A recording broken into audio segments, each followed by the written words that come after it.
आईचें पयलें वाचप जाणवायेच्या पुस्तकांतलें.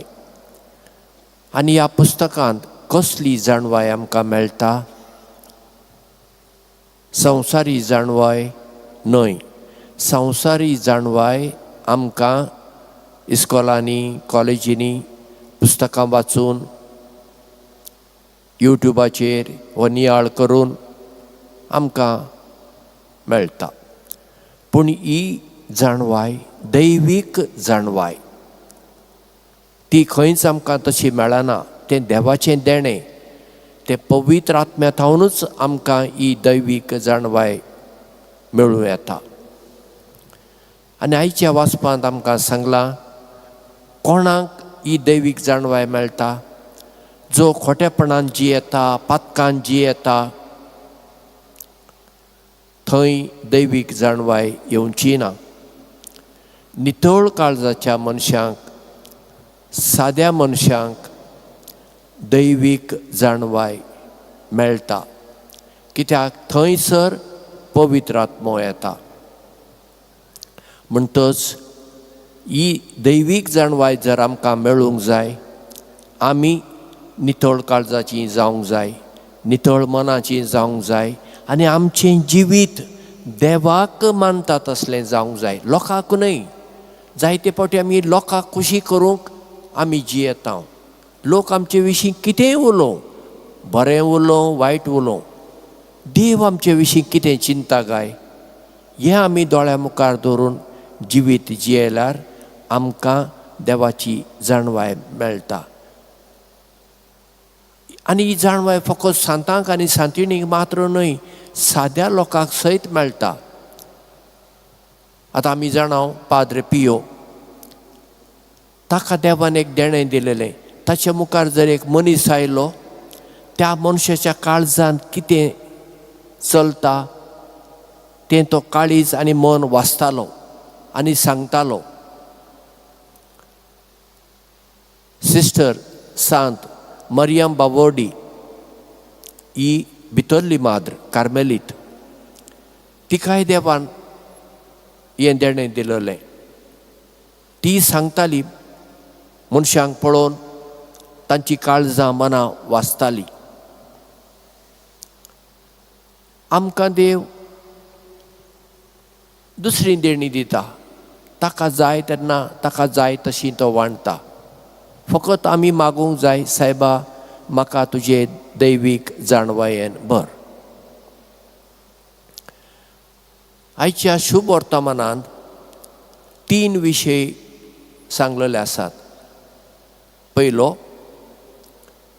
जेजू म्हणटा ताळण्यो येतल्योच, पूण कोणा थावन त्यो येतात त्या मनशाच्या गळ्याक एक दांतें.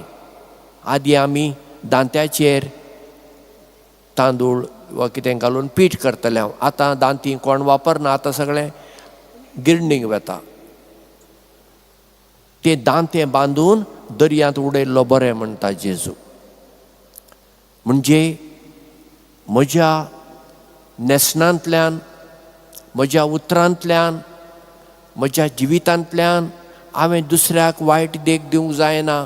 म्हज्यान म्हणूंक जायना म्हाका जाय तशें हांव न्हेसतां, म्हाका जाय तशें हांव करतां, तुमकां कित्याक पडलां?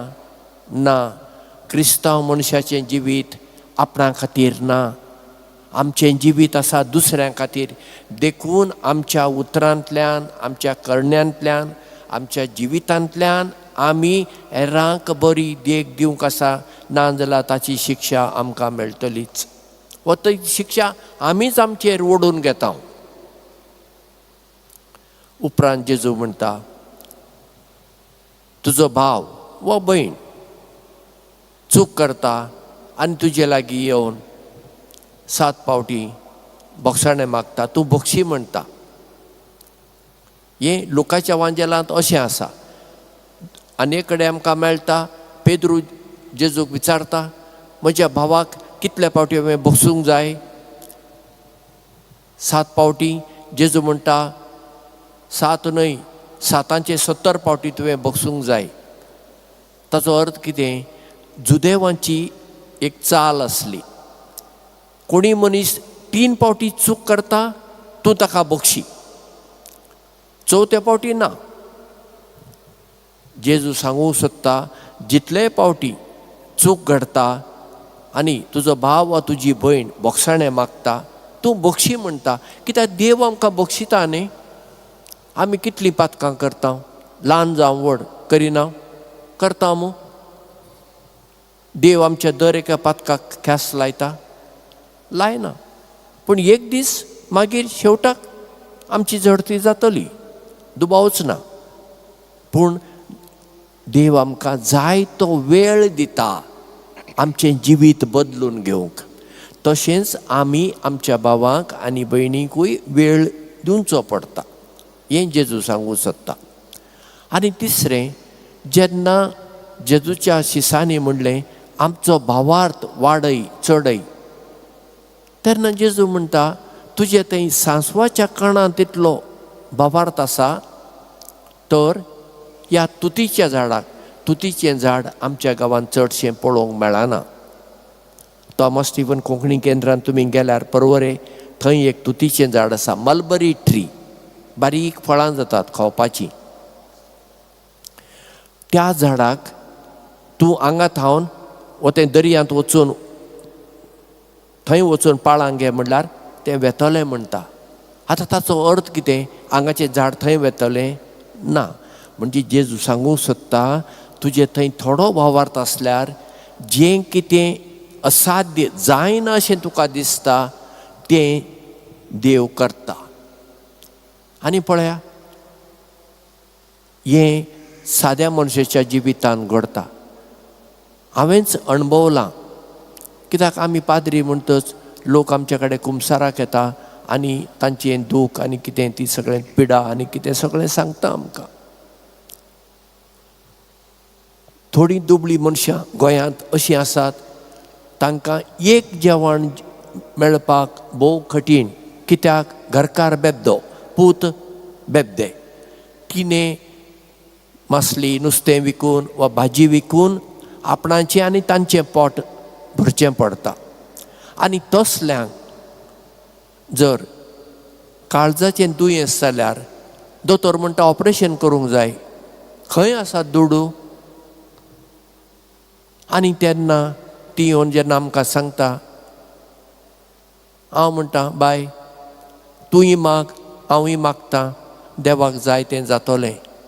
आनी हांवें अणभवलां ऑपरेशन नासतना असल्या मनशाचें काळजाचें दुयेंस बरें जाल्लें आसा आनी तीं आजून जिवंत आसात आनी देवाक आर्गां दितात.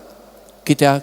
तांचो भावार्थ वर्तो तितलो भावार्थ तांकां आसलो. तर आज आमी मागूंक जाय देवा कडेन संवसारी वस्तू न्हय. जायते फावटी आमी संवसारी वस्तू मागता, आंगवणो करता. कित्याक आंगवणो करूंक जाय?